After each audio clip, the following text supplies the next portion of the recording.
Polisi wanita itu mencibir dan berkata, "Berapa banyak yang dijanjikan pihak lain kepada Anda, dan beraninya kamu membantu orang lain membawa barang bawaan melintasi perbatasan?" Rika buru-buru berkata, "Saya tidak ingin sepeser pun, itu hanya untuk membantu teman." Ketika dia mengatakan ini, Rika sebenarnya sangat bersalah. Dia tahu betul di dalam hatinya bahwa alasan mengapa dia berjanji pada Anissa untuk membantu dengan bagasi hanya karena Anissa mengatakan bahwa dia akan memberinya Lexus LM300 ketika dia kembali, dan dia juga akan membawanya untuk menghabiskan beberapa hari di Hong Kong. Namun, Rika merasa bahwa ini semua hanyalah janji lisan, dan bahwa dia tidak pernah menerima 1 sen pun dari wanita itu, sehingga polisi tidak mungkin menemukan bukti. Petugas polisi wanita itu melirik Rika dengan sedikit kasihan, dan kemudian, bersama rekan-rekannya, membawanya ke kantor polisi mereka di sebelah terminal bandara. Karena Rika mengalami patah tulang rusuk, dia menangis dan berteriak sepanjang jalan, berharap mendapat pengobatan dulu, tapi polwan itu berkata, "Hanya tulang rusuk yang patah, tidak perlu ke rumah sakit. Dokter perawatan kesehatan kami akan datang kepada Anda sebentar lagi. Lakukan perbaikan sederhana dan kemudian minum beberapa obat antiinflamasi oral." Rika menangis dan berkata, "Kamu terlalu kurang dalam kemanusiaan, bukan? Aku akan menuntutmu." "Oh tidak, aku akan menuntutmu, aku akan menuntutmu. Dan sampai Anda tidak mau membayar saya 10 atau 20 juta dolar. Aku belum selesai denganmu." Berbicara, Rika mengingat satu hal dan dengan sengaja berkata dengan keras, "Beberapa tahun yang lalu, seorang Vietnam Amerika diusir secara paksa di pesawat Anda, dan internet mengatakan bahwa dia akhirnya memenangkan 140 juta dolar AS. Polisi wanita itu berkata dengan ringan, "Pertama-tama, insiden yang Anda sebutkan adalah perselisihan antara maskapai penerbangan dan penumpang. Dan apa yang Anda alami sekarang adalah kasus yang berbeda di mana polisi Amerika menangkap seorang pengedar obat terlarang transnasional. Mengingat itu, Anda ditangkap dan memiliki niat untuk melawan. Petugas penegak hukum memiliki hak untuk menggunakan kekuatan untuk menangkap Anda. Kedua, seluruh proses penegakan hukum kami ditangkap oleh kamera tubuh. Jika Anda memiliki keberatan dengan penegakan hukum kami, Anda dapat menanyai pengacara Anda. Saya yakin pengacara Anda akan memberi Anda jawabannya saat itu." Melihat tulang rusuknya patah, Rika tidak bisa menakuti polisi wanita itu, dan menyadari bahwa masalah ini pasti sangat serius. Jadi nada suaranya melunak tiba-tiba, dan dia tersedak dan bertanya, "Bu polisi, saya benar-benar tidak bersalah. Bagaimana saya bisa membuktikan bahwa saya tidak bersalah?" Pihak lain berkata dengan acuh tak acuh, "Jika Anda ingin membuktikan bahwa Anda tidak bersalah, satu-satunya cara adalah menangkap pihak lain, dan pihak lain harus mengakui bahwa Anda tidak tahu apa-apa untuk membuktikan bahwa Anda tidak bersalah. Kalau tidak, tidak ada cara untuk membuktikan bahwa Anda tidak bersalah. Bagaimanapun, barang-barang selundupan ini ditemukan di bagasi terdaftar Anda. Jika Anda tidak dapat membuktikan ketidaktahuan Anda, maka Anda tidak dapat menghapus kecurigaan Anda." Rika panik dan dengan cepat berkata, "Saya punya catatan obrolan dengannya. Dia telah bergaul dengan saya sepanjang waktu. Catatan obrolan dapat membuktikan bahwa saya tidak bersalah." Polisi wanita itu menggelengkan kepalanya. "Jika Anda dapat secara sepihak membuktikan bahwa Anda tidak bersalah berdasarkan catatan obrolan, kalau begitu itu terlalu sederhana.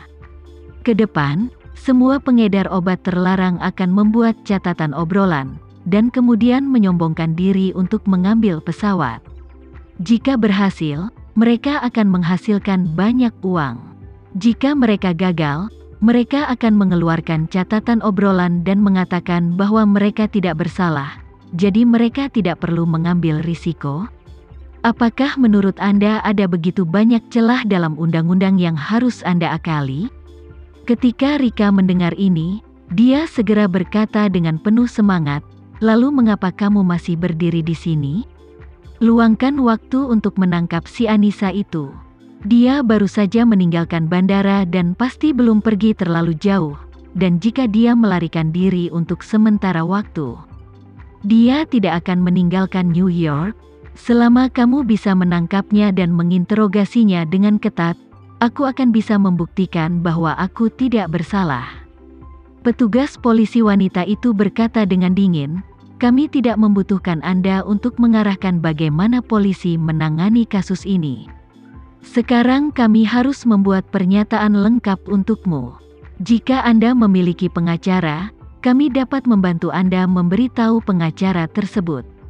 Jika Anda tidak memilikinya, kami akan memberikannya kepada Anda.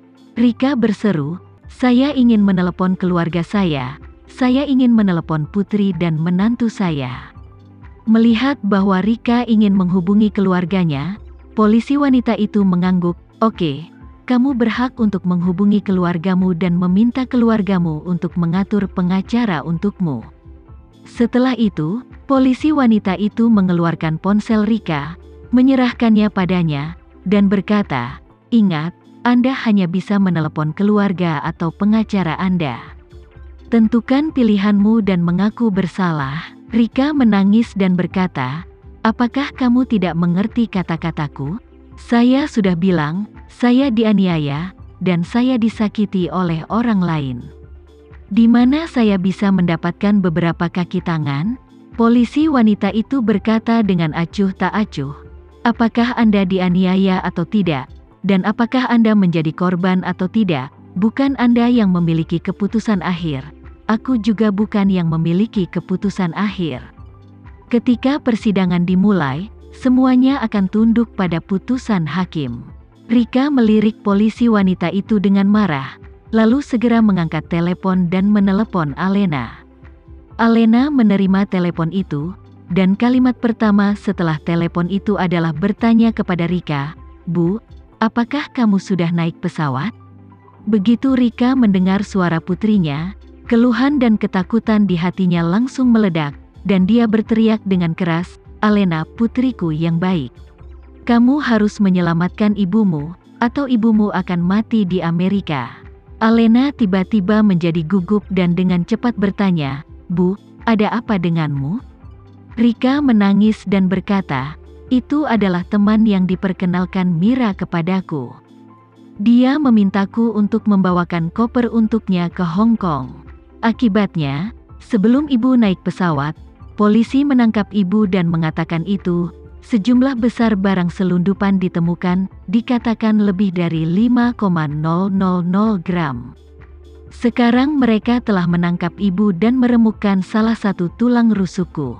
Sekarang mereka ingin ibu bergegas dan memberitahu pengacara. Apa yang harus ibu lakukan? Mengatakan itu, dia menangis tak berdaya.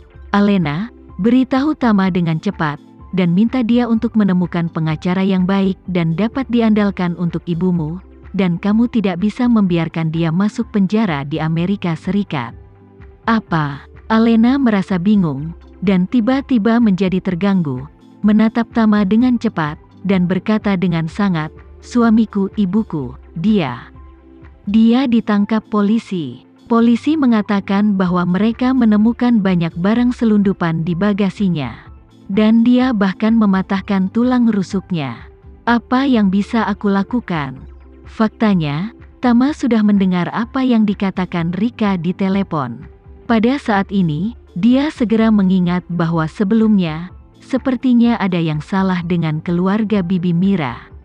Sekarang, sepertinya keluarganya hanyalah seorang aktor yang bekerja sama dengan penampilannya. Karakter orang sukses dan orang Indonesia perantauan yang antusias tidak lebih dari karakter yang diciptakan untuk menipu rekan senegaranya. Dan alasan mendasar mengapa Bibi Mira selalu sangat antusias tentang Rika adalah bahwa dia ingin menggunakannya untuk mengangkut barang selundupan ke Hong Kong.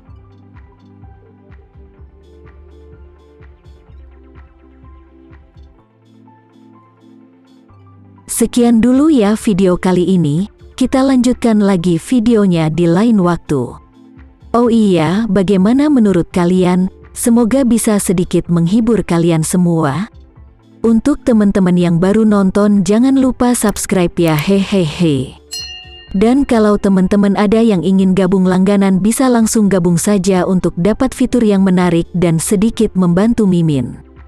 Terima kasih banyak sudah menonton, sampai jumpa lagi, bye.